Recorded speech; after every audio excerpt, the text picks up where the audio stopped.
Pornography, এটা সবার মোবাইলে এখন ফ্রি অ্যাক্সেস। যে কেউ ইচ্ছা, আলেম হোক আর জালেম হোক আর যেই হোক না কেন, সবাই বাসায় গিয়ে চুপচুপ করে পর্নোগ্রাফি দেখতে পারে। এবং যখন এটাতে মানুষ আসক্ত হয়ে যায়, তখন ভিতর থেকে সে পশু হয়ে যায়। নিজের মেয়ের সাথে জেনা করতেও তার বুক কাঁপবে না। আপনি কি জানেন এখন অনেক পিতা বেরিয়েছে যারা নিজের মেয়ের সাথে জেনা করছে? খবর দেখেছেন? এটা কিভাবে সম্ভব? পর্নোগ্রাফির মধ্য দিয়ে সম্ভব। পর্নোগ্রাফি দেখতে দেখতে দেখতে দেখতে এগুলোকে মানুষের কাছে কমন মনে হচ্ছে, স্বাভাবিক। তখন কোনো মেয়ের দিকে আর সম্মানের চোখে মানুষ তাকাতে পারছে না। একটা মেয়ের দিকে সম্মানের দৃষ্টিতে মানুষ আর তাকাতে পারছে না। আর মেয়েরাও যে খুব ভালো তা না, ম্যাক্সিমাম মেয়ে দেখা যায় বেপর্দায় চলে। ওরা পছন্দ করে কেউ ওদেরকে প্রিজিং করুক, কেউ একটু লাভ লেটার দিক, কেউ টিকটক একটু নক করুক, কেউ মেসেঞ্জারে নক করুক। অনেক মেয়েরা তো অনেক বদ এখন।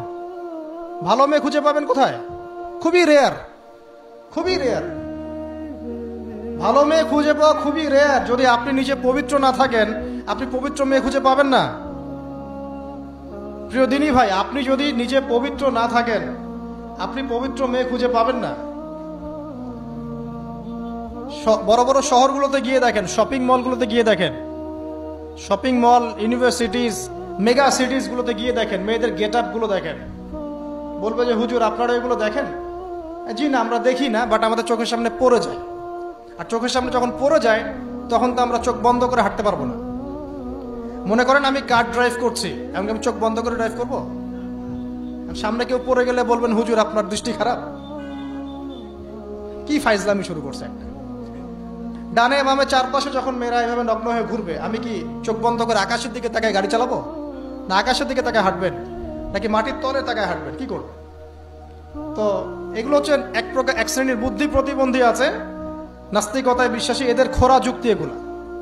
তুমি সারা দেশে এরকম নগ্নতা ছড়িয়ে বেড়াবা আর বলবা যে তোমাদের মানসিক সমস্যা, হ্যাঁ তোমাদের মনের সমস্যা, রোগটা তোমাদের মনে। আশ্চর্য বিষয়। সুবহানাল্লাহ।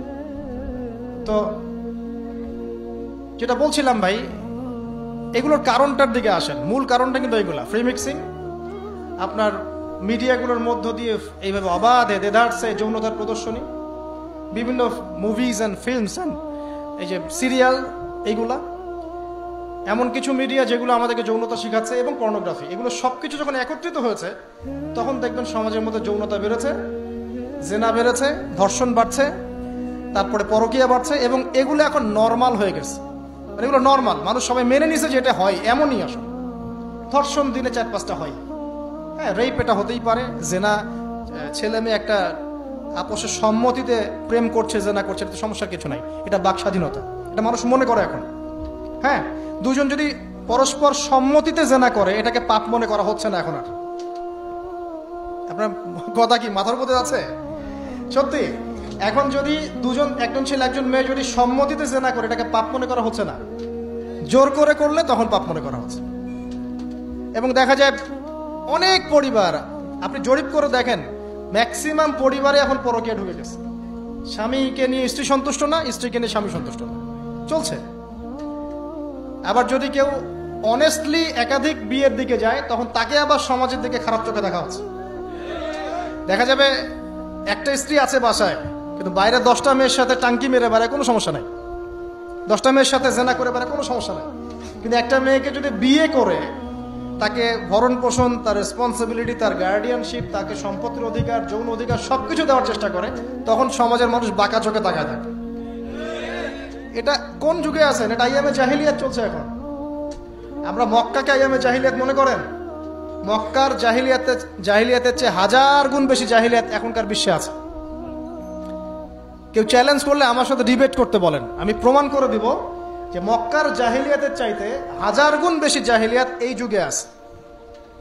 তবে শর্ত হচ্ছে, এই জাহিলিয়াত প্রমাণ করতে হবে শুধু কোরআন এবং হাদিসের চোখ দিয়ে, অন্য কোনো চোখ দিয়ে চলবে না।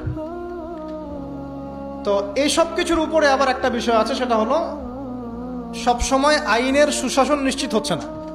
সব ধর্ষকের বিচার হচ্ছে না, সব জেনাকারের বিচার হচ্ছে না, মাদকদ্রব্য সবার বিচার হচ্ছে না। বিচার হলে আইনের ফাঁক ফোকর দিয়ে বেরিয়ে যাচ্ছে। আর সিস্টেম করা আছে, ওখানে একটু খাওয়াবেন, তার নিচে একটু খাওয়াবেন, তারপর এখানে একটু খাওয়াবেন, আস্তে আস্তে সব ফুলে যাবে। আর এগুলো আমরা মেনে নর্মাল, এমনই সিস্টেম আমরা সবাই মেনেই নিয়েছি, এটাই হয়। এই যে মেনে নেওয়ার ট্রেন্ড, এটা করতে করতে করতে আমরা এখন চরম রকম জাহেলি একটা সমাজে বসবাস করছি। এই সময়ের কসম আল্লাহ পাক আপনাকে করছেন, ওয়াল আসর, সময়ের কসম। মানে কোন সময় আপনি বসবাস করছেন নিজেই চোখ দিয়ে দেখেন। সময়কে চিনতে শিখুন, ইতিহাস পড়তে শিখুন। ইতিহাসের সময়ের যুগে যুগে যারা আল্লাহর আইনের বা আল্লাহর বিধানের বিরোধিতা করেছে, ওদের কি পরিণত হয়েছে দেখুন, আর সময়কে মূল্যায়ন করুন। এভাবে আদ সামুদের কথা বললাম, কওমে লূতের কথা বললাম।